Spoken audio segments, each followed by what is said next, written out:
வந்து நவராத்திரி வந்து ஸ்டூடெண்ட்ஸ் எந்த அளவுக்கு புரிதல் இருக்கோ அதே மாதிரி எங்களுக்குமே ஒரு சில விஷயங்கள் தெரிஞ்சுக்கணும்னு ஆசைப்படுறோம். ஸோ நவராத்திரி இந்த விஷயங்கள் எங்களோட ஷேர் பண்ணுங்கள் சார். இப்போ பெண்களுக்கு ரொம்ப சிறப்பு நவராத்திரி சார்.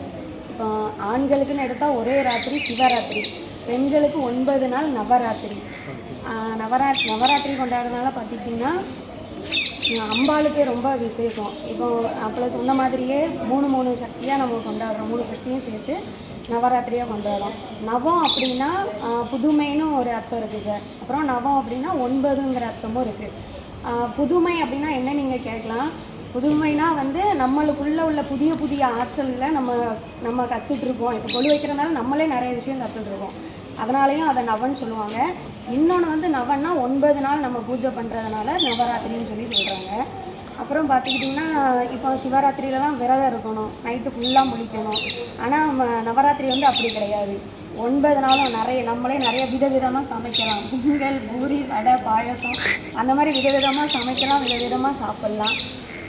அப்புறம் பார்த்துக்கிட்டிங்கன்னா நவராத்திரி வந்து இப்போ நம்ம இந்த ஜென்மத்தில் நம்ம அம்மா இருக்காங்க. நம்ம அம்மா ஒரு நாள் நம்ம பட்னி கிடந்தாலும் நம்ம இந்த பிறவியில் உள்ள அம்மாவுக்கு அதுவே தாங்க முடியாது. ஏம்மா நீ பட்னி இருக்க, நாங்கள் இருக்கிறோன்னு சொல்லுவாங்க.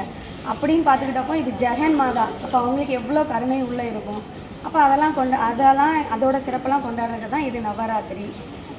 வேறு மாதிரி வேறு 2வது வருஷம் ஒர்க் பண்ணுறேன் சார். ஓகே. ஸோ இப்போ குருவெல்லாம் பார்த்தோம். ஸோ குரு விஷயம் நிறைய விஷயங்களாக எங்கள் கூட ஷேர் பண்ணாங்க. ஸோ அதை வந்து ஸ்டூடெண்ட்ஸ் எந்த அளவுக்கு ஆர்வமாக உள்ள வந்து பார்க்குறது, அதை கற்றுக்கிறதுக்கு எவ்வளோ ஆர்வமாக இருக்காங்க? ரொம்பவே ஆர்வமாக இருக்காங்க சார். நாங்கள் ஃபஸ்ட் டே வந்து ஸ்டூடெண்ட்ஸ் யாரும் கூட்டிகிட்டு போகல.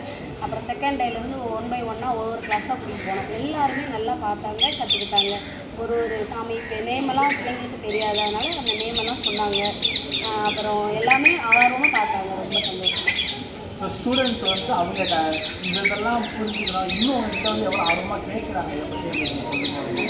அது மாதிரி மீனாட்சி ஆண்டாலும் அங்கே ஆண்டாள் பொம்மை வச்சுருந்தோம். அது ஆண்டாலும் மீனாட்சியான்னு கேட்டாங்க.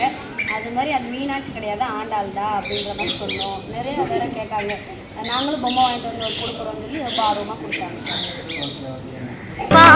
எங்கள் உள்ள கோவிலில்